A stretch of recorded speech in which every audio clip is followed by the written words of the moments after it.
Shadow ভয়ের আর এক নাম। হ্যালো বন্ধুরা, আমি অভি আছি তোমাদের সাথে। চলে এসেছি একটি নতুন গল্প নিয়ে।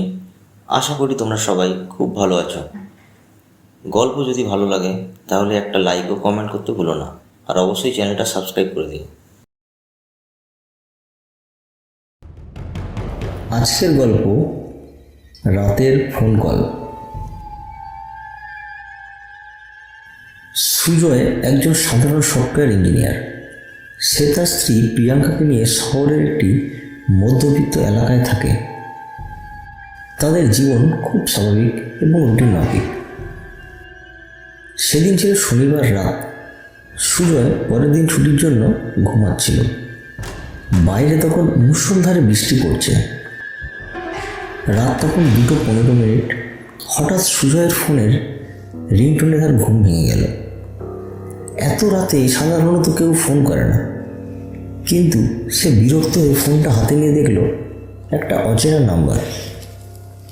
সুজয় প্রথমে ধরল না, ভাবলো কোনো ভুল কল, কিন্তু ফোনটা আবার বাজলো। এবার সুজয়ের কৌতূহল হলো।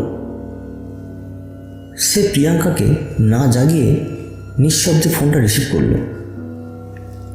অন্যদিক থেকে কোনো উত্তর এলো না, শুধু একটানা স্থির চাপা একটি নিঃশ্বাসের শব্দ শোনা যাচ্ছিল।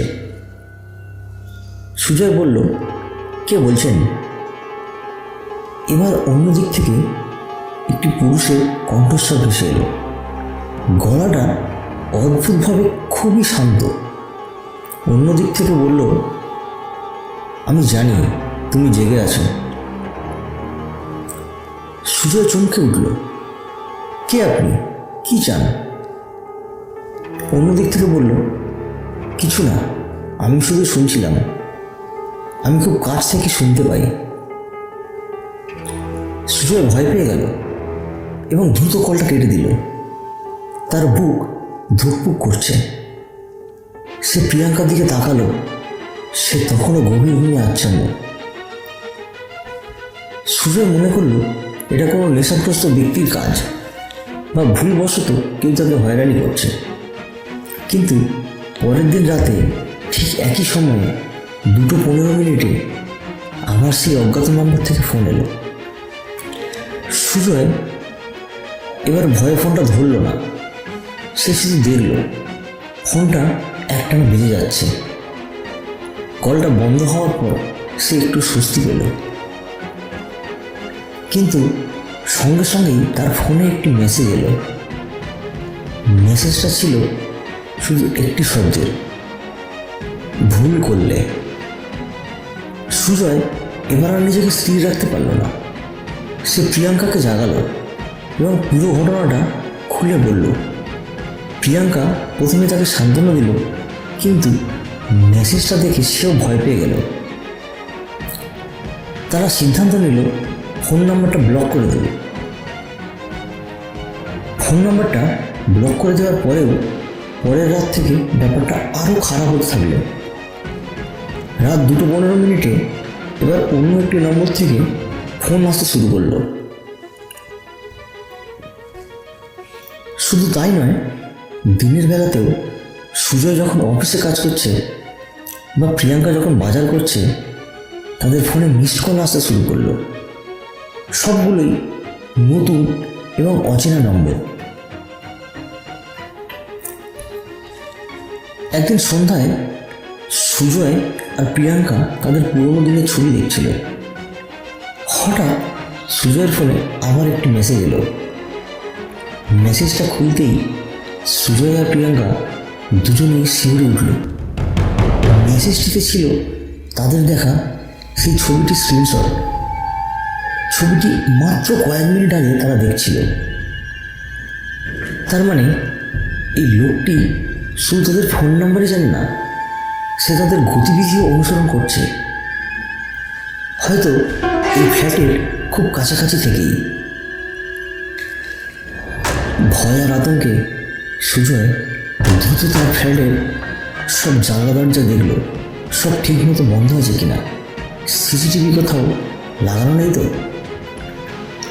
পরের দিন রাতে 2:15 আবার ফোন আসলো, নতুন আরও একটি অচেনা নাম্বার থেকে। অন্যদিক থেকে বলল, তোমাদের পুরোনো দিনের হাসিগুলি দেখতে খুব ভালো লাগে। প্রিয়াঙ্কার সেই নীল শাড়িটা এখনও অসাধারণ। প্রিয়াঙ্কার সেই নীল শাড়িটা ছিল একটি অত্যন্ত ব্যক্তিগত ছবি, যা শুধুমাত্র তাদের ফ্ল্যাটেই রাখা।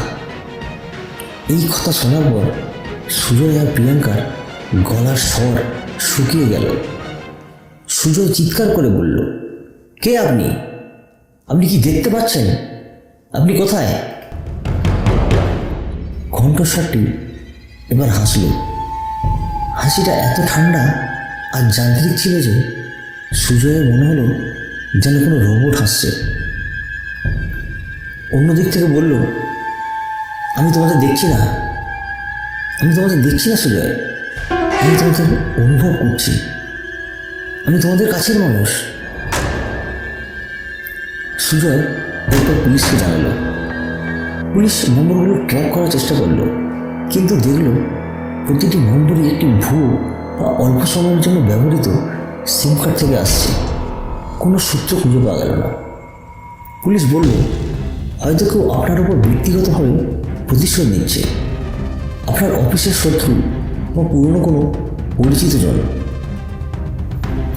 কিন্তু সুজয় জানত এই লোকটার উদ্দেশ্য শুধু প্রতিশোধ নয়, সে যেন তাদের জীবনের একেবারে ভেতরে ঢুকে গেছে। একদিন সকালে প্রিয়াঙ্কা তার বাথরুমের আয়নায় একটি ছোট্ট হালকা আঁচড়ের দাগ দেখল। দাগটি ছিল কতটা পি অক্ষরের মতো দেখতে। প্রিয়াঙ্কার নামের প্রথম অক্ষর। প্রিয়াঙ্কা চিৎকার করে উঠল। আয়নাটা সুজয় গত সপ্তাহে পরিষ্কার করেছিল। এই দাগ কোথা থেকে আসলো?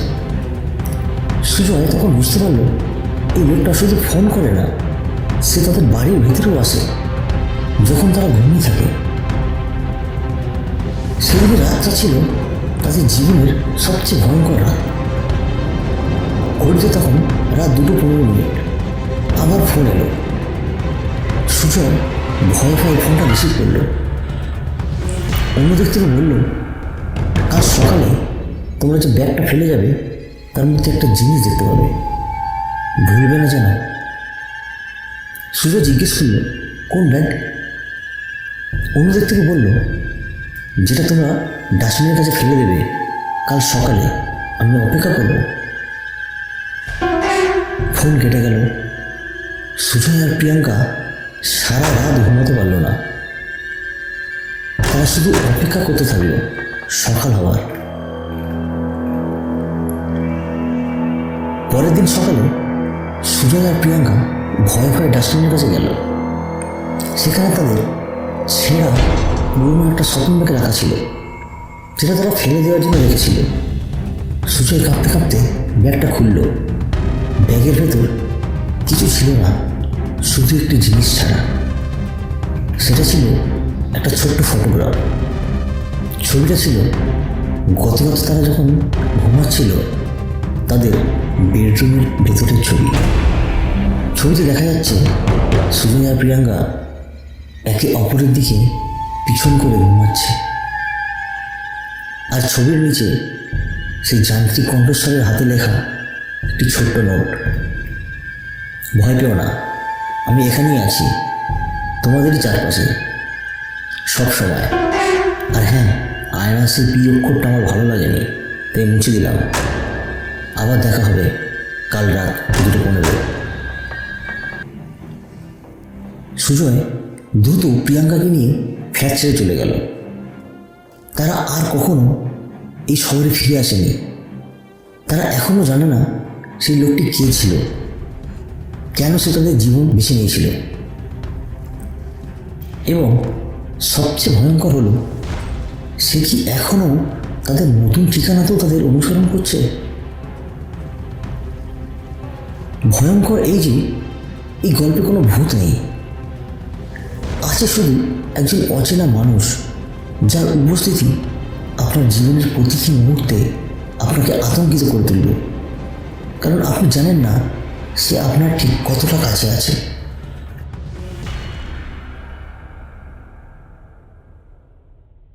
আজকের গল্প কেমন লাগলো কমেন্ট করে জানাতে ভুলো না।